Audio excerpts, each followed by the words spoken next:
Hi, Welcome everybody. to day, what is today? 4, huh? Day 4, yeah. Wow. So I'm going to the Ritter Dressage page and today, what is, oops, there you go. Sound off, but I just want to read the comments. So, there we go. Yeah. So, yeah, thanks, Catherine, that we can have these conversations every night this week. Yeah. It's always really interesting. And seems like people enjoy it too. Yeah, it seems like people are getting some interesting insights and trying new things, which is great. That's what it's all about. Exactly, yeah. Exactly. I want to give some ideas of things to do and to try when you write, so. Yeah. And also just to think about things. That's all, often, a good time to just, do the theory and look at things in your mind from different perspectives, and you can connect a few dots maybe, then you have peace and time to think about how things work together. Yeah, and then you can do some experiments, in your chair or on the exercise ball or wherever. So, yeah, we've looked at the lumbar spine and the pelvis and the femurs, hip joints, lower legs, right? Lower legs, feet. Yeah. So we need to go up the body. The only way is up now. Yeah. And I think that we've called this session tonight "Opening Your Chest and Shoulders." But of course, when you open your chest and shoulders, that's very much to do with the thoracic vertebra or the thoracic spine. And when we're going to talk about the chest, we're really going to talk about the ribs and the fact that we have 12 pairs of ribs, and they are far more yielding, supple, and adjustable than many people imagine. I think, as much as anything else, the fact that we call it in English a rib cage doesn't really help with our image of it. And I know we've talked about this before, but in German it's called the rib basket, Rippenkorb. Right. Yeah. Of your chest basket, literally. Yeah, and I think that gives a much more textural feel to how the ribs can possibly work. Because when you have the image that your ribs can move, we had the Cuban motion. You can't do a Cuban motion with a rib cage. You have to have a rib basket. You have many more places to organize yourself from. And even more than that, when you have more awareness of the suppleness of the ribs in the upper spine, your shoulder girdle tends to sit on the ribs. And then these muscles around, the traps, the trapezius muscles, etc., which are often very involved in holding our shoulders up, get a chance to let go. And then you get this really beautiful sense in riding of your elbows just hanging from your shoulders or in your shoulder girdle. And everything is supported by your spine and your pelvis and your center. Then, of course, your hands and these fine motor skills are far more available. Because the muscles which you use for them are free. Whereas if you don't have good support for your shoulder girdle on the upper back, the ribs, then you tend to brace with your arms. And I think we've touched on that a bit this week. So, yeah. That's interesting. It's an interesting way of looking at it. In traditional dressage instruction, people tend not to speak about the rib cage or flexibility of the thoracic spine. It's more about sitting vertically, sitting straight. Occasionally somebody may say, like, bring your shoulder joints back and down, or let the shoulder blades slide down, something like that. But that's usually as far as it goes. Yeah. And I think the difficulty with that is that, say, for instance, you become very intent on keeping your shoulder blades back and down. That actually gives a rigidity to that part of you. And if you think, I think the shoulder girdle and the shoulder joint is the most flexible joint in the body. And there's a reason for that. It's not that you're, flopping all over the place, but you need to have this softness and availability to go in all sorts of directions in order to be able to move your hands skillfully. You know, if you think about the best piano players in the world, there's no way that they could do it with shoulder blades back and down. They simply wouldn't have the expressiveness. That's true. Yeah, that's true. They wouldn't be mobile enough. Not mobile enough. And I think the other thing is that I think riders tend to often have that direction to pull their shoulder blades back and down because it's considered the antidote for this, which of course wings your elbows out and turns your hand in. But you're really ending up with a kind of quite forceful correction on top of what's often a very habitual muscular contraction. So you end up with two lots of muscles competing with each other, these parasitic contractions that we're talking about more and more in the work we're doing. That's true. Yeah. So I mean, a lot of riders have the issue of leaning forward and then flexing the spine, so everything becomes round, and then bringing the shoulders back and down is like the correction.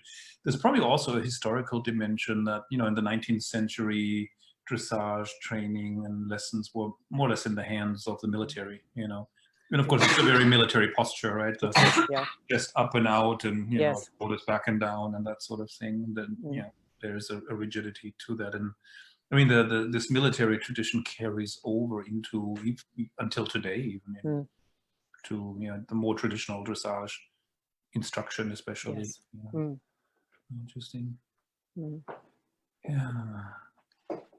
Yeah, and I think, you know, to have that sort of the ability to be able to direct your energy down through the reins and down towards your horse's mouth, rather than pulling back. That's very dependent on sure, the collarbones can widen, but they're not pulled back forcefully.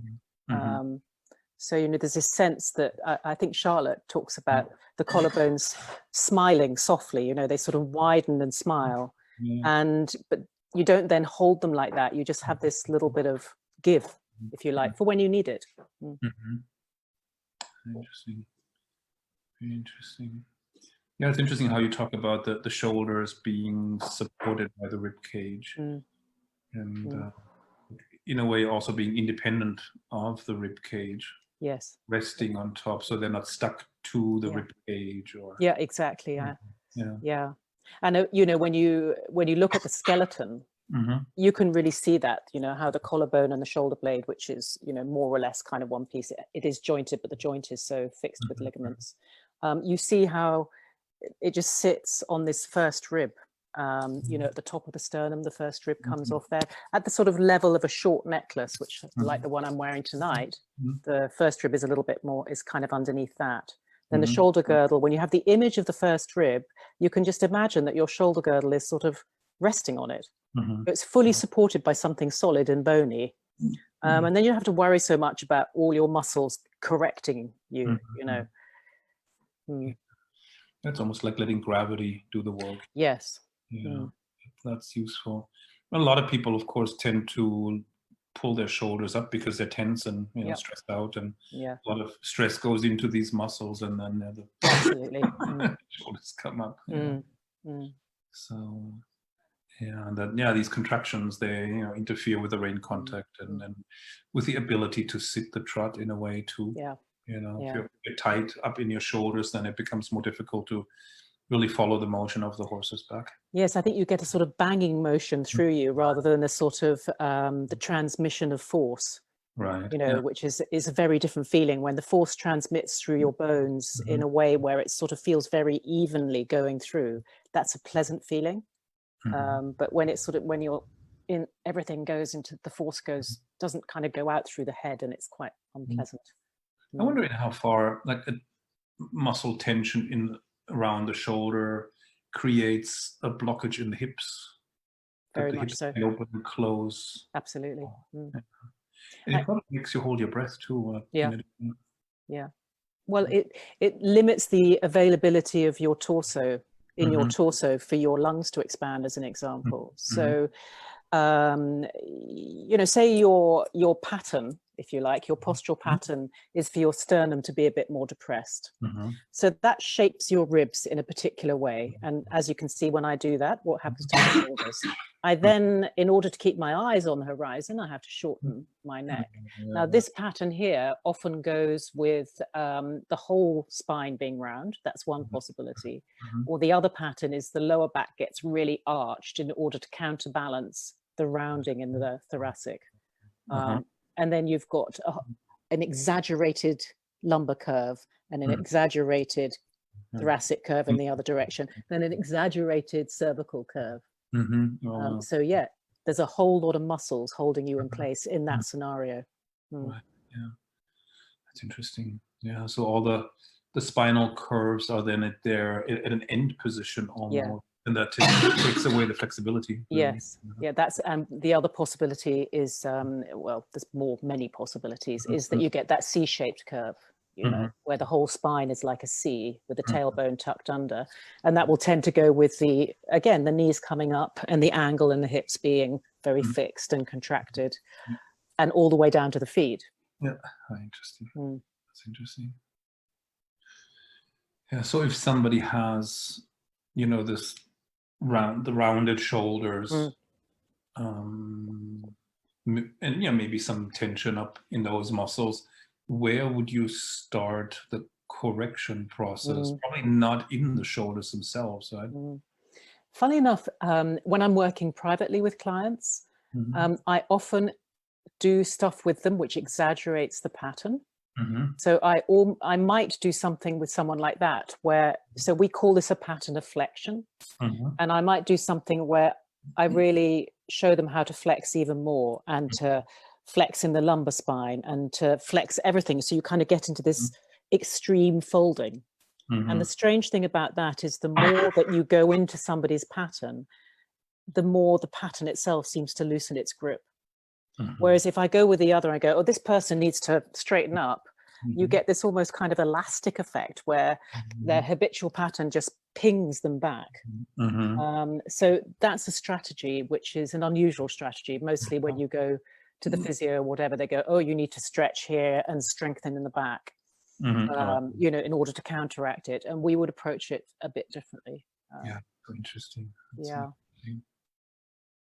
Thinking in the free lessons, whether we've got a folding lesson, I think probably we do somewhere in there. Yeah, we do actually. And we got the unrounding the shoulders lesson, which we put in the free lives. That actually goes into rounding your shoulders and rounding your shoulders and rounding your shoulders. And the last time we did it, the more people rounded the shoulders, the more they had the impact or the effect of them feeling really open in their chests afterwards, which is a kind of little bit of a sort of magic trick. Yeah, it's very effective. Yeah, it's almost like whatever you're doing, you're creating an opposite force. Yeah. You know, it's like Newton's law, right? Yeah. Yeah, it's like the more you contract, the more the body wants to extend again. Yeah. Exactly. Yeah, interesting. The more you extend, the more the body wants to contract. So interesting. It's not something most people would think about. It has a certain logic to it, but it's not the intuitive, you know, guess, you know, or impulse that you would have. No. As a human. And it's things like that work for horses too. It's like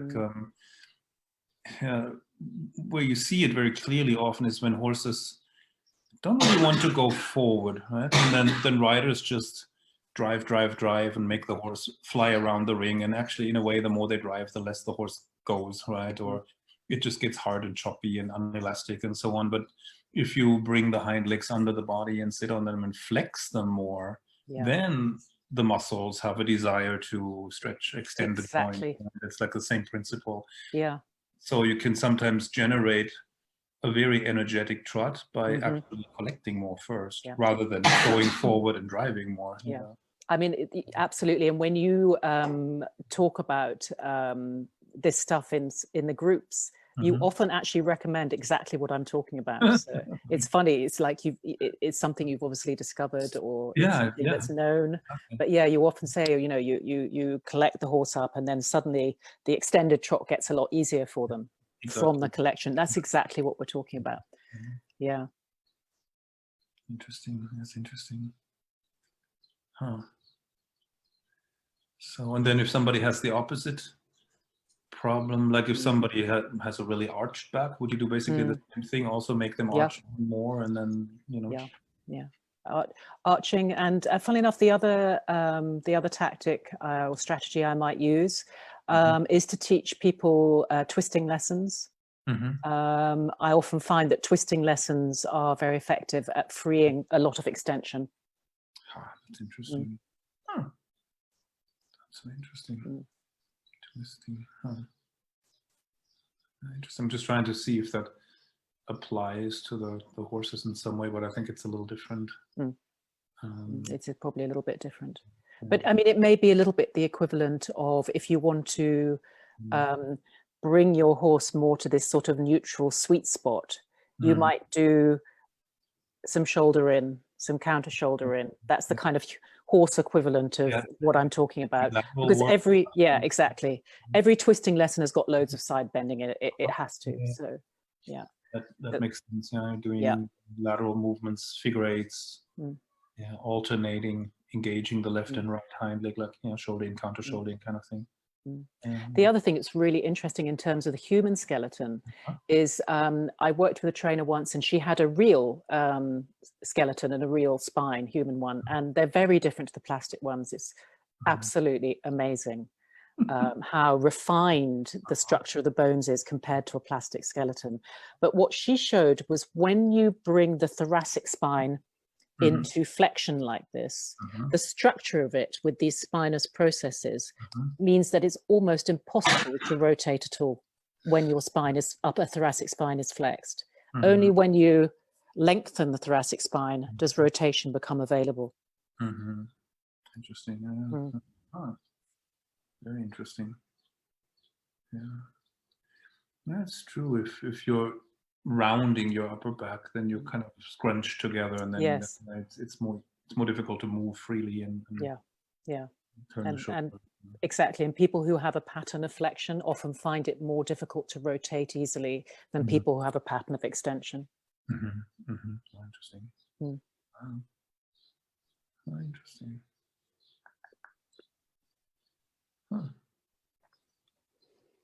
I guess people at home on their chairs or exercise balls, they could experiment with that, right? So rounding the shoulders more, and then see how that maybe affects the pelvic position too. If the seat bone drops, a tailbone drops, or if it rises and flex and extend, that could be an interesting thing. And see how it affects the leg position. Well, the other thing, of course, say you want a little bit of the ability to rotate your pelvis in order to do, for instance, lateral movements. It's really important to be able to rotate your pelvis, but also a little bit how you follow your horse's motion. As the shoulder swings, there is a little bit of rotation with your pelvis. Therefore, if you're very rounded in your back, that movement will be quite clunky in your pelvis. Yeah, it's true. Just trying to picture it. When people are very rounded in their upper back, they get out of sync with the motion of the horse. Right. It's difficult to stay in that wave, of the back. And it makes it difficult for the pelvis to sit vertically, right? Yes. And then if the pelvis is not vertical, then it's also again closer to one of the end points of the range of motion, and that always limits the freedom of motion. Yes. And also, your pelvis, the movement of rotation in your pelvis is a movement of your pelvis in your thoracic spine, not your lumbar vertebra. There is a very small degree of rotation in the lumbar, but your pelvis rotates in the thoracic. So from the mid, kind of above the top lumbar vertebra upwards. And I think when people have that more in their image, it actually helps to free up the movements of the pelvis. When they think it's all in the lumbar spine, you get the lumbar spine moves a lot, and actually often people end up with back pain as a result. So doing trying to do too much movement in a part of the spine that was not designed for it. That's so interesting. I didn't realize that the pelvis rotates in the thoracic spine. That's what the thoracic vertebrae are designed for rotation. Yeah. Interesting. Yeah, that's why mobility of the rib cage is so important, and the thoracic Absolutely. spine. Yeah. Yeah. That's a real black hole in a sense for most riders. If anything, riders tend to try and stay still there. Yes. Frame it with the upper arms. Yeah. You know. Yeah. And we're not talking like, you know, a massive, great kind of twisting around. There's a quietness, and the more you refine your this sort of sensory feedback loop that I've been talking about, the more you'll feel just, it's almost like the most subtle movement you can feel between your shoulder blades of it's just that there's a freedom and an availability. It's not that you would see it so much from the outside eye, but the movement travels up through the thoracic vertebra. So it's very evenly distributed, and that gives it a quietness and I think an effectiveness. Right. Yeah. Oh, so interesting. Yeah. Most people probably think of the lumbar spine as having to be flexible, and the thoracic spine as having to be still or rigid or quiet. Or that's so interesting. Yeah, and then you're right, and then that can create lower back problems and stiffness in the seat because the rib cage doesn't move, and then affects the pelvis and everything else. That makes sense. Yeah. The other thing which is very fascinating really is that when people are very fixed and particularly rounded in this part of them, often they won't have much freedom in the ankles and lower legs.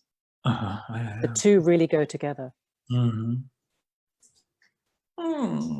Interesting. So it's a connection again to how you keep your legs quiet.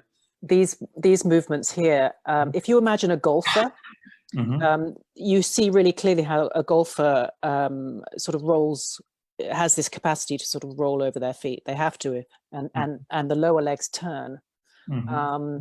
If that movement is not available, you can't hit the ball freely. And of course, if your thoracic vertebra don't turn, you can't hit the ball very far. But it's these two, it's to do with the rotation in the lower legs, and ankles is connected. So if somebody has noisy legs, you might work with suppling the rib cage, the thoracic spine. Yeah, I think I would. Yeah. So interesting. See, I always thought it had more to do with hip joints, and well, of course it does. But it has to do with the whole, because we come back to, any issue that you have is located in a whole pattern of movement exactly. through your whole self. We are a system, so. Yeah. Interesting.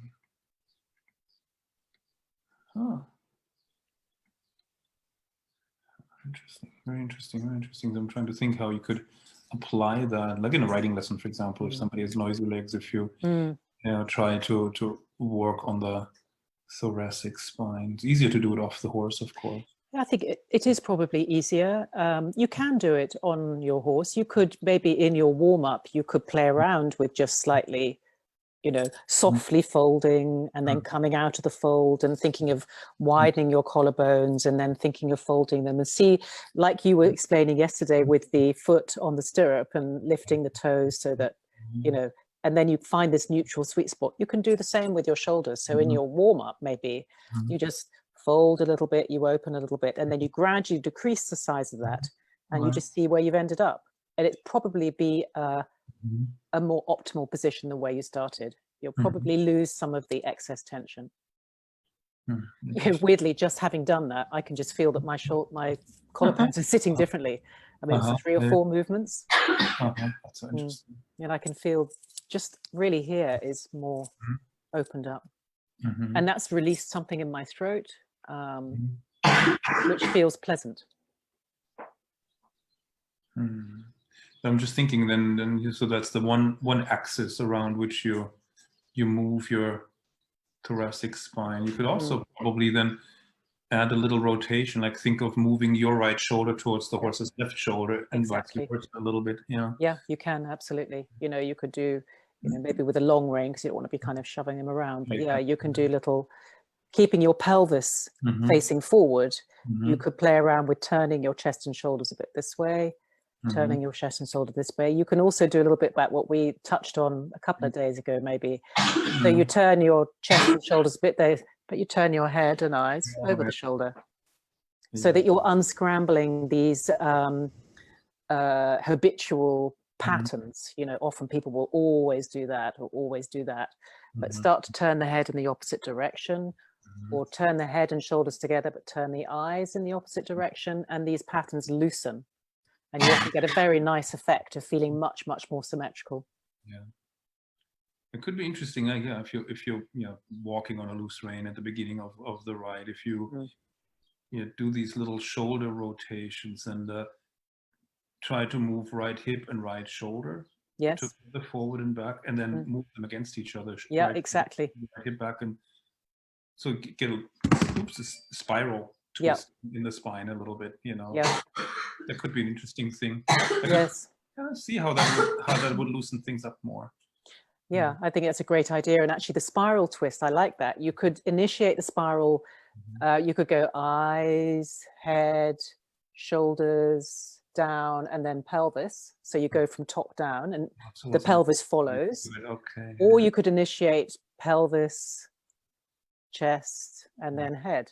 So there's lots of, and then your other one I liked was this, the shoulders turn one way and the pelvis turn in opposition. So you get this sort of twisting the towel effect somewhere in the middle, probably around the 6th or 7th rib. Yeah, exactly. I could imagine that would loosen up the thoracic spine. I was thinking you could even begin, feeling the horse's movement, the hind leg movement in your hips, and when the horse's hip moves forward, you let your hip go forward a little with it. And then you can either let your shoulder also go with it, or you let it travel. That's a great idea. That would be a really interesting thing. I love that idea. And that actually comes into, the origami X lessons that we've taught in some of the courses. That's a little bit like, this is a lesson we've taught, which creates a diagonal connection in your imagination between one shoulder and the opposite hip. So in that scenario, you're bringing one diagonal closer together and the other diagonal would lengthen. Yeah, exactly. Yeah. That's a very cool thing to do. So you would be constantly changing that. Yeah, exactly. And we would alternate the diagonals. Yes. So that's an interesting thing. So that the rider moves diagonally a little bit. Yeah, and then you could explore making it so small that nobody sees it. You just feel a little of it. It could be really interesting. And most people will already have a bit of a twist when they get on, So right now I can feel that my right shoulder is a bit more forward and my left hip is a bit more forward. So in terms of that diagonal that we've just been talking, which creates an X on the front of your body, this diagonal is super short actually, and the other one is lengthened. So if I do your suggestion of starting to play around with exaggerating that and then try it on the other, I bet you I'll end up with a more even X on the front of my body. Yeah, I bet you I will. That's interesting. That's really interesting. Yeah, so quite a few things that you guys can experiment with on your physio balls with saddles on. Exactly. Yeah, very true. Yeah, the image of the X is super useful that you use in some of the lessons, comparing the different legs of the X, the diagonals in the front and in the back. And in the back, because you can equally have an X on your back. Yeah, and see which one is longer, which one is shorter. That's a really interesting thing. And then, contracting one, stretching the other. And that's endless, material. Endless. Experimenting. And then I think in Aware Rider, we talked about connecting, so making the X rather than just lying flat on your body, you could have the X, say, for instance, from the back of your shoulders, crossing over onto the horse's hind legs. So then you get a kind of X like that. Or you could have an X from the front of you onto the horse's shoulders. You can do all sorts of relationships. Yeah. And each of those will tell you where your bias is, This pattern of mine, my right shoulder coming forward and my left hip coming forward, helps my horse to fall out through his left shoulder, which he loves to do. So he's very happy with me. exactly. Yeah, exactly. Yeah, if you enable him, if you Yeah, enable his I natural. enable him. Yeah. Mm. Yeah, that's so interesting. Yeah, that's interesting. And it's, when you watch people write, or when you teach, you sometimes can see that some people always have one side of their body more in advance, hips and shoulders, or just the hip or just the shoulder and stuff. So that would probably help them to fix that. Yes. If you explore Yeah, that. exactly. In a more creative way than just turn yourself so you're square. If they could, they would, But I think also with these explorations and experiments and the noticing is you start to get much more aware of the entirety of your pattern rather than obsessing, oh, my right hip's always forward and I can't do anything about it. It sort of breaks up that kind of rigidity of how you think you can fix something. Yeah. Become more experimental. You have a lighter attitude. You can maybe laugh at some of the things that you're doing, and then everything gets a lot freer. So if one diagonal is a little shorter than the other, and you would do that more traditional approach of, okay, I'm going to stretch that length of the diagonal, would it make it worse, actually, and make the diagonal? I think, anything that you do, as long as you do it within a range where you're noticing, you're aware, you're staying with a quality of movement is fine. Of course you can, some days I might decide to open my short diagonal. That might be what I do. But if I'm not kind of going, oh, I've got to stretch it and correct myself into how I should be. Kind of thinking about it. The sort of rigid part. Yeah, exactly. Yeah. Because they're just, transferring the earlier train of thought, where if you try to correct flexion by extending the time, then the flexion gets worse. I'm wondering if that's the same with the X. If you just mechanically, permanently try to lengthen the one line of the X, if that actually makes it shorter and shorter and makes the problem worse.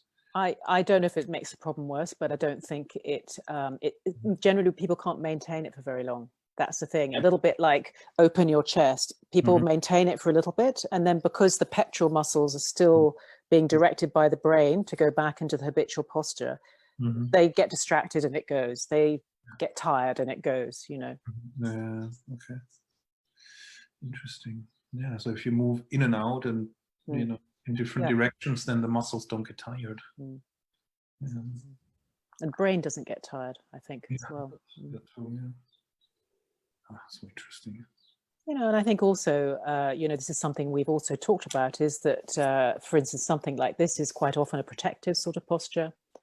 And so just to tell someone, to do that, you're kind of getting into something which maybe there's a reason like that they're in that frame today. I certainly had experiences in livery yards where, I feel watched. And the first thing I'm going to do is close down my chest because it feels safer. When you're being watched and judged and criticized, where are you going to go? You might also go like this, well, screw you. That might be the other thing, but both of them have a defensiveness to them. Or maybe this is more attacking and this is more defensive. Yeah, true. Very true. Let me see here. Jennifer Morris had an interesting question. She says, does clenched jaw also play into the rounding of the thoracic spine? Yeah. Yeah. Interesting thought. Yeah, wouldn't have thought of that, but yeah. Our holistic dentist said yes. So Shana says our holistic dentist said yes. Absolutely. Yeah, absolutely. The clenching and the jaw or grinding of the teeth is to absolutely. And I think also if you clench your jaw so that the jaw is pulled backwards, that tends to shorten the back of your neck. When you shorten the back of your neck, that tends to round your shoulders, and it has a knock-on effect down your body. Interesting. Very interesting. Let's see here. Samantha Joubert says, as a dancer, one is taught to open the chest and shoulders, which translates to riding quite well. Eventually, one realizes how much easier it is to move with open chests and shoulders. Yeah, definitely. It's definitely true. Yeah. And then Jennifer Morris says, I feel like I have a little more padding on one side of the bottom than the other. Any suggestions on how to explore if that is really the case, or if it is a side effect of a skeletal imbalance or asymmetry? You have a Balimo chair, so I've been exploring on that. Interesting. Jennifer, Jennifer's one of the students in Aware Rider and has done quite a lot of Feldenkrais. Does it change if you, after a lesson, do you feel a change in the tone of the muscles? I guess you're talking about your glutes, but I'm just wondering if it changes through a lesson or if it stays the same all the time. Wait until she's answered.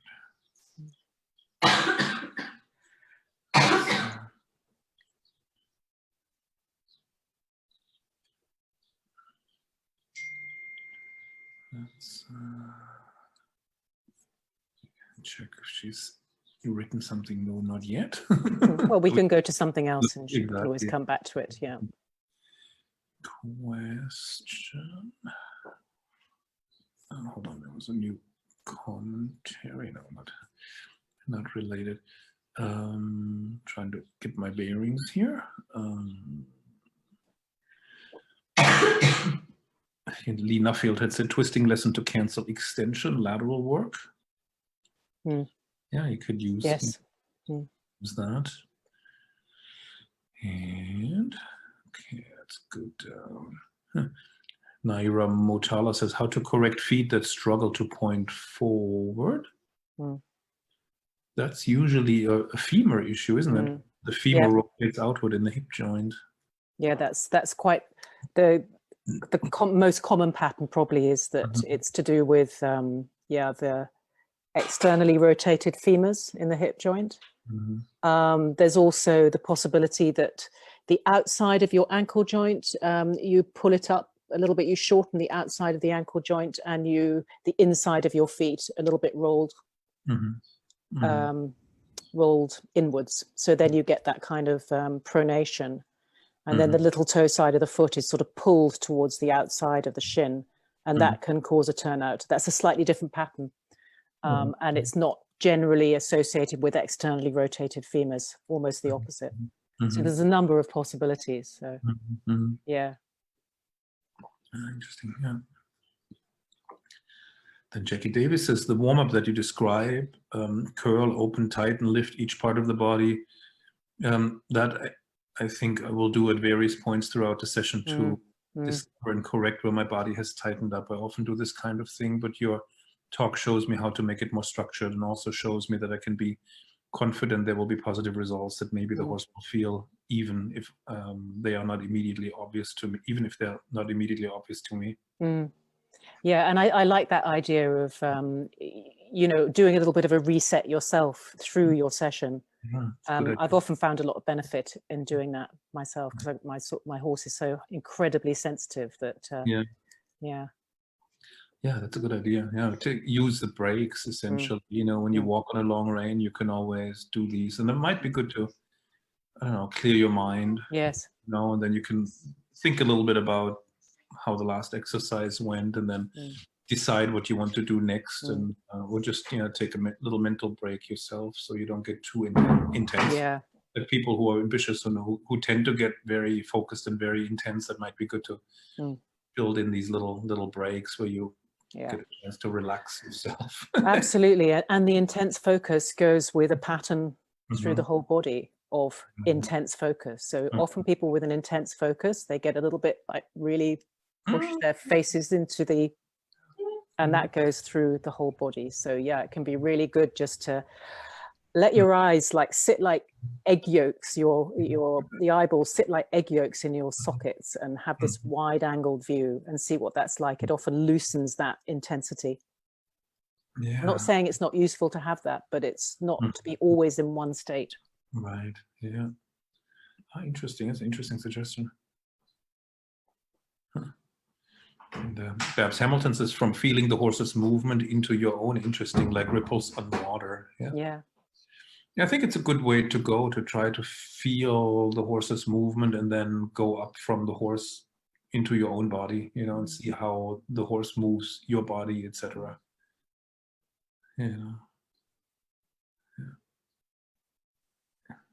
Interesting. And then let's see. Beth Brown says I have a very restrictive right hip and shoulder, which affects riding to the right. So these twists and slight movements of head, shoulder, and hip would help. Yeah, I think that might be a really good thing to try out. Mm-hmm. If your right side is very restricted, as you say, you want to do it really small, because it's surprisingly powerful. You feel like you're doing nothing, but if you overdo it, you will probably regret it the next day. It's a funny thing. So do it small, do it subtle. You know, if you're going to turn your head in the opposite way to your shoulder, make it as soft as you can, and really check in with that you're doing it within a range where you're not going to hurt yourself. Because, you know, these habitual patterns that we move in our life with are so ingrained, they're like deep, deep grooves. And if you challenge them, it's a little bit shocking to your system. Yeah. Interesting. And Delane Wright says, love this approach, gentle experimentation with it. And Samantha Javera was saying, injuries cause defensive postures as well. It's true. They do. Yeah, absolutely. And falling off and all those things, you know, if you've had a bad fall or an accident. Yeah, exactly. Yeah. And Sarah Kalikia says, it's amazing how often I clench my jaw and hold my breath. The past few days, I've been reminding myself about every 5 minutes to unclench my jaw. My shoulders relax, my back relaxes, and I feel less anxiety. Yeah. And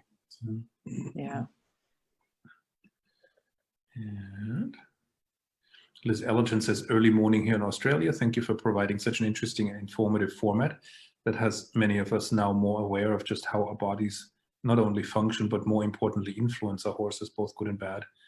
This insight enables awareness for positive change. Oh, that's great. I'm glad you're getting something out of it, Liz. It's fantastic. Yeah. So, oh yeah, and Jennifer then had answered your question, Catherine. She says, yes, sometimes it does feel different, but I haven't done so much on the balance chair, and it's really obvious there. Yeah. Yeah. And then she says, playing with the comment you made about feet and ankles did bring up an interesting blind spot on the left foot, and it is the left side that feels less padded. Yes. Glutton fat, she says. Yeah, I mean, you know, if you're more balanced over your left leg, then muscles in your right side will be very busy taking you over onto your left leg, onto your kind of your stable side, your secure side. So, you know, it may be that as you go through some of the lessons, you'll kind of loosen that that sort of thing which we most have, where we end up with only ever really supporting ourselves with one leg, and really only ever doing skillful things with the other leg. And the ability to swap it around a little bit can really help with the kind of things that you're describing about. But it's a long process, you know. It's taken most of us quite a number of decades to get to the place where we feel a bit twisted and twizzled. So it can take some time to really get into the root of your patterns and start to reverse them, if you like, till we go back to being like tiny babies, easily rolling around, no restrictions. Yeah. So then Wanda Jennings says, I have discovered in the Aware Rider that I hold so much tension in my shoulders. I've done the exaggerated curling of shoulders in my warm-up, and it makes a huge change in my ability to relax for the rest of the run. That's great. Yeah. Yeah, good. That's really great. Back here. Yeah. Sarah Reedy says, Thomas has talked about probing the horse. I have now gone from probing myself and the horse. It takes the intensity away and become more of an observer. That's good. Yeah. Yeah, good. Yeah, if you include that. Yeah. Lee Nuffield says, I love Thomas's idea of allowing the horse's movement to travel through the rider's body. This is awareness sensitivity. Yeah, we want to create this joint movement in a sense, right? So we have to be really close and move in sync with the horse. So yeah, and if we're holding tension or bracing somewhere, then that interferes with the ability to really synchronize our own movement with the horse, right? Yeah, I think there was that really interesting exercise that Charlotte did called the hippie shake, where you sort of bounce up and down on your feet in standing, and then you let everything kind of bounce up and down, and then you see how little tone do you need in order for everything not to bounce up and down. And it's probably a lot less than a lot of people use. It was a really, really good exercise, that. Quite a fun one, but yeah. Let's see here. Jennifer Morrison was answering, says, Catherine got me started on this when I start feeling like I'm pushing a habitual pattern. I get off to interrupt. It works to reset, and my horse really appreciates it. Also, she goes, dismounts, checks this out. Oh gosh, yeah, wow. Yeah, that sometimes helps. Sometimes the I horse, think so. Yeah, after you got off and got back on, it's a little bit like a reset. Yeah, I often find if I halt and do something, that he completely changes. If I'm having difficulties, which is quite common. Yeah. Then here, Marilyn McGoffin says, if you finally get to a position on your horse that feels comfortable, like you found the place where both of your imbalances have synced, is there a possibility that you will keep exacerbating an ongoing imbalance? It's interesting. I think if it feels comfortable and the horse is comfortable and moving well, then you're probably balanced together. So I think that would be a step in the right direction rather than making the imbalance worse. Because if you make it worse, then it feels uncomfortable, right? Yeah. Because the horse will then be unbalanced and brace, and so it's uncomfortable to sit, and the rein contact will be hard or stiff or too heavy. And if we're unbalanced, we're not really comfortable, then we have to grip. So if you find a spot that's comfortable and feels good, then you're probably more balanced, so you can relax your outer muscles, like the movement muscles. And the horse will probably use his back better and have a nicer rein contact and carry himself better and allow you to sit better. So typically when it feels good, you're not very far off, then it's usually pretty correct, as well. And also bearing in mind that, to be balanced doesn't mean you're perfectly symmetrical. Exactly. It means you're balanced. And, as we touched on in the first night, nobody is symmetrical. So if you use that as a stick to beat yourself with, you can't perfect yourself. So you have to find a way to work with yourself within your habits, your asymmetries, and get to know yourself. So, as an example, I talked about this, my diagonal, my short diagonal from right shoulder to left hip. I know that about myself. And so I can make some sort of adjustments or do some movements to help me to feel in balance, but it's never going to be like I'm totally even right and left. Yeah. But the horse is not symmetrical either. And you have to compensate for that asymmetry a little bit too. So if you were sitting completely symmetrical, you wouldn't be addressing the asymmetry in the horse, really. It wouldn't really match very well.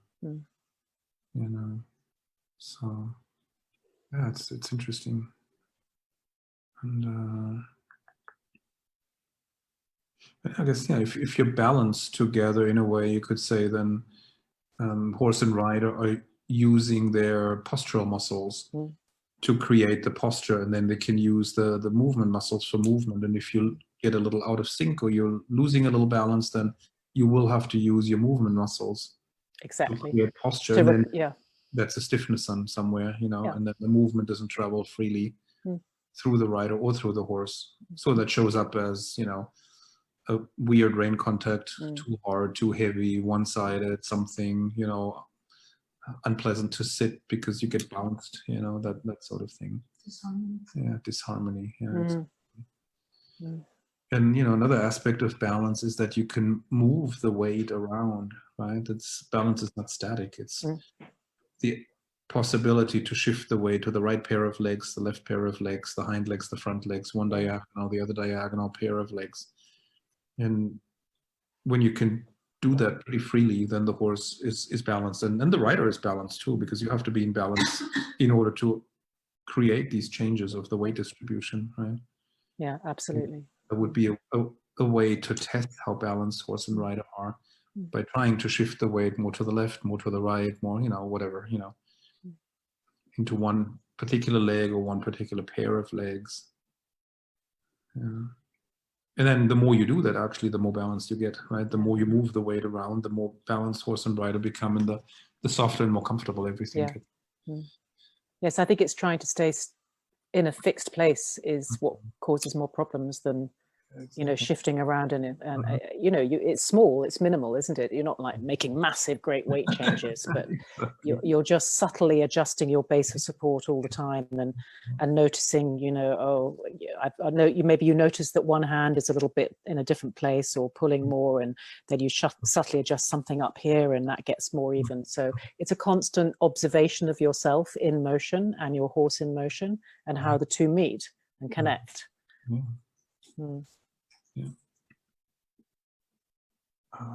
Let's see here. Linda Steinberg says, in the past, Catherine, you taught an exercise to do with your hands to relax your shoulder.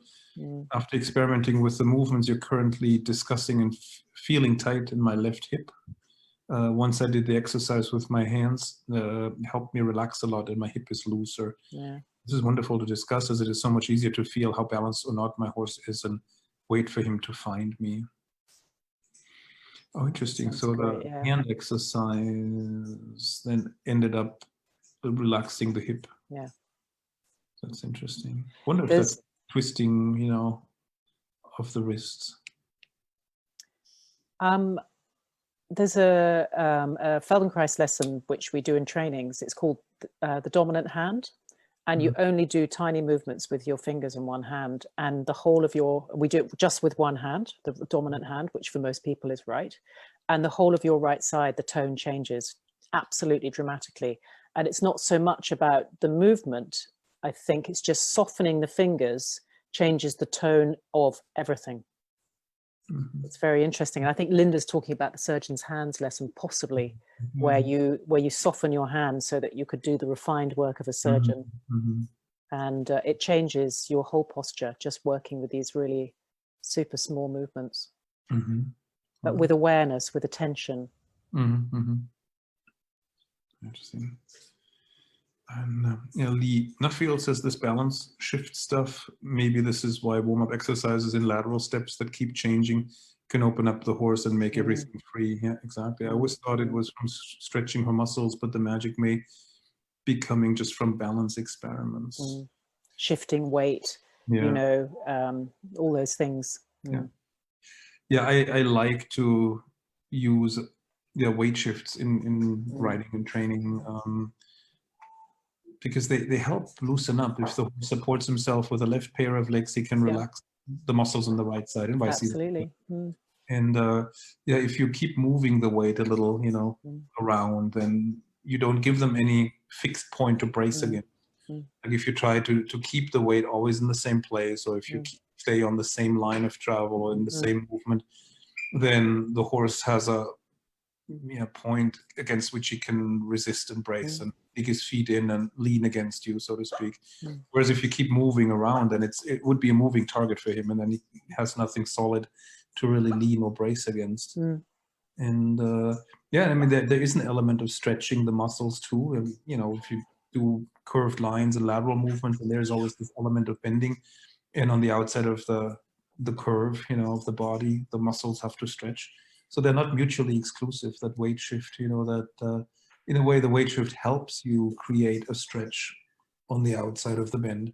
And if the weight doesn't shift enough, then those muscles stay contracted.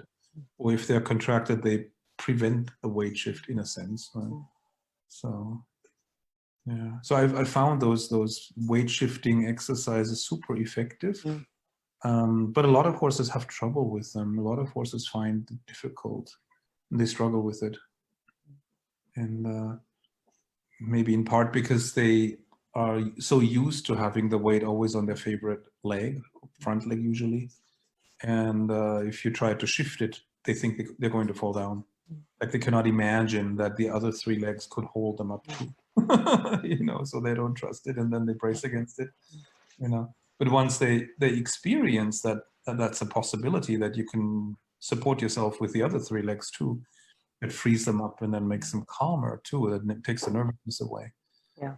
You know, often when you change the balance of the horse, they get nervous at first because they don't know if that's going to end well or not, right? If they're going to fall down and die, or, you know, if it's going to hurt, and, you know, so they hold their breath and they resist maybe. And then once they, you know, try it and shift the weight and they realize, oh, it didn't hurt, and it's not as bad as I thought, and maybe I actually feel better afterwards, then everything changes, you know, then they're much more willing to do it again, and then, yeah, they can relax more, and self-confidence grows.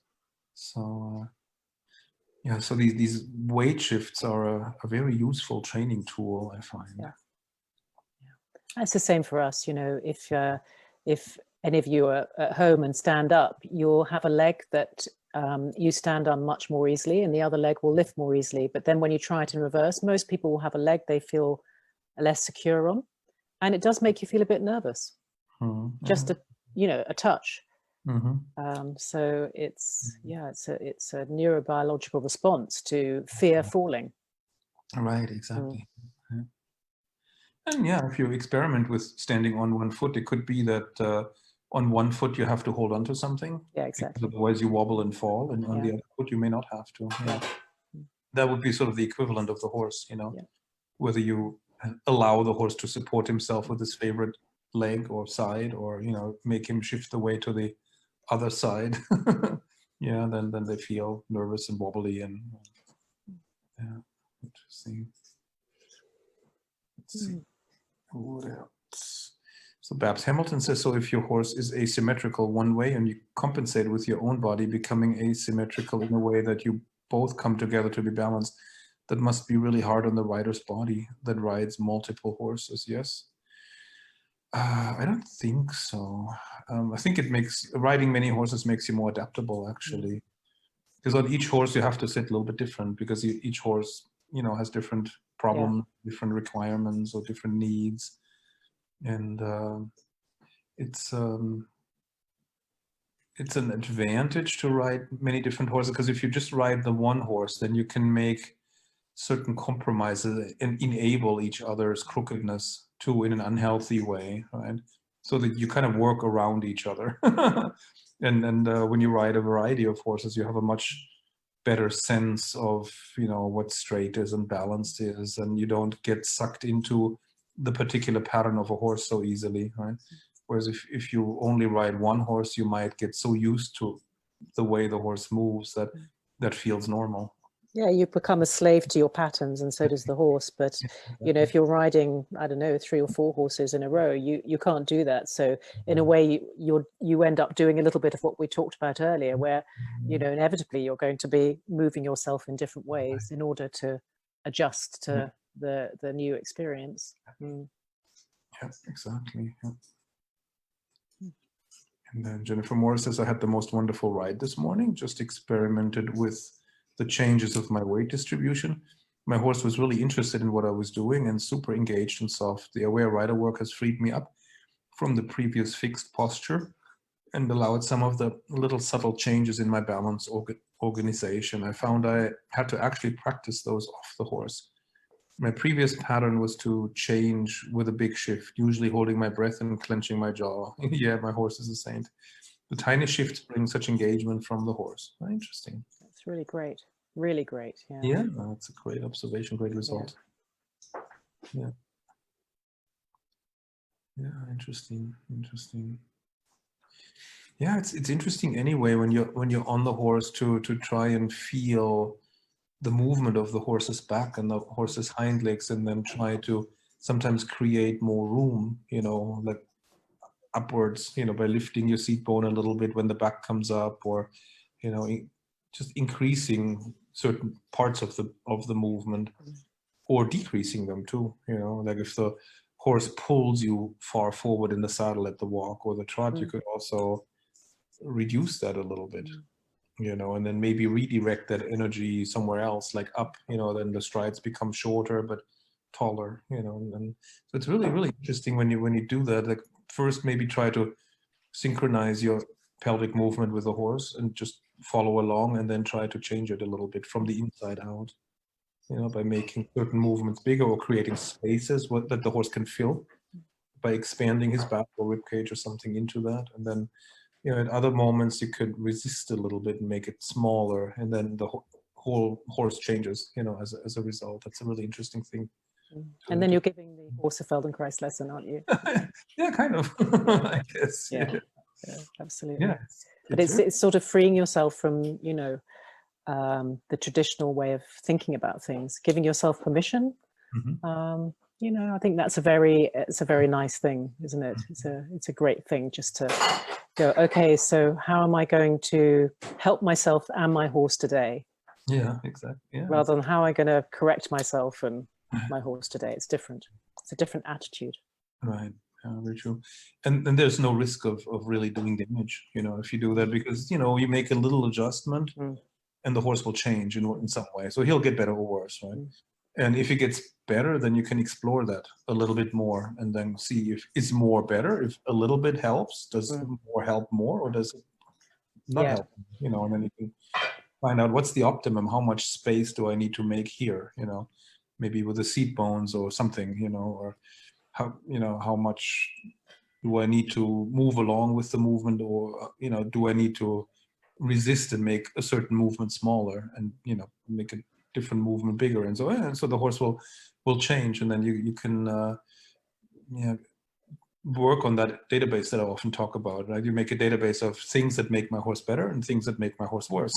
You know, so even if the horse gives you a negative reaction, gets a little worse when you make a certain adjustment, that's still a useful piece of information. It's basically, okay, I won't do this again.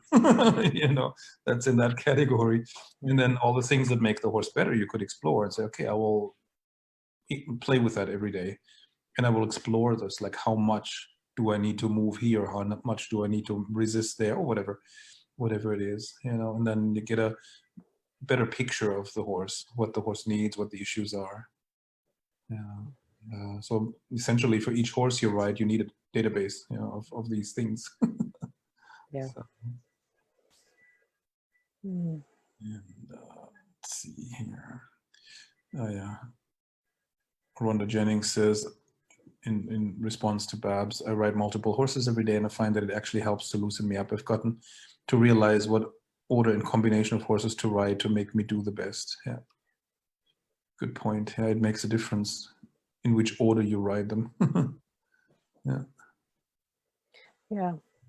Maybe people can go into the group and access the free lessons, try the unrounding the shoulders, and then kind of post in the group and see whether it elucidates anything. Yeah. Let's see here. Babs, I think you just told my husband I have a good reason why I need to buy another horse. That's a good for sure. Yeah, very good. Okay, well, it's already 8 o'clock. You're past 8 o'clock. That went quickly. I didn't even notice. So we should probably wrap it up for today. Yeah. Okay. Right here. Yeah.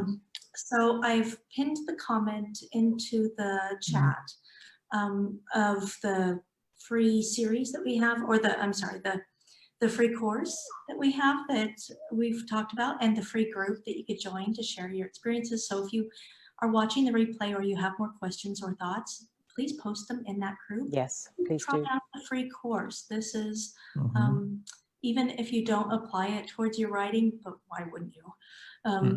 It's a wonderful, these are so grounding and peaceful and amazingly calming lessons. So, I mean, I think we could all use a little of that right now. So even if you don't ride, maybe you stumbled upon this video for some reason. Why would you watch till the end though? You're really bored. But even for non-riders, this stuff is going to be super helpful. Oh yeah. And so I invite you to please go check it out. Yeah. And we have part 5 tomorrow. Part 5 tomorrow. Yeah. Quiet in the hands. Quiet in the yes. Good. Yes. How to soften your arms and hands. Yes. Yeah. So, which is a big issue for a lot of people. Yeah, absolutely. that'll be a nice way to And we've got the whole body ready to support the arms and hands now. So Yeah, exactly. That's very true. Yeah. Yes. Great. Good. Braid it all together. Yeah. Yeah. Yeah. So we'll see you tomorrow, hopefully. And yeah, good night. Yeah. Good night, Bye, everybody. everyone. And Bye, everybody. bye.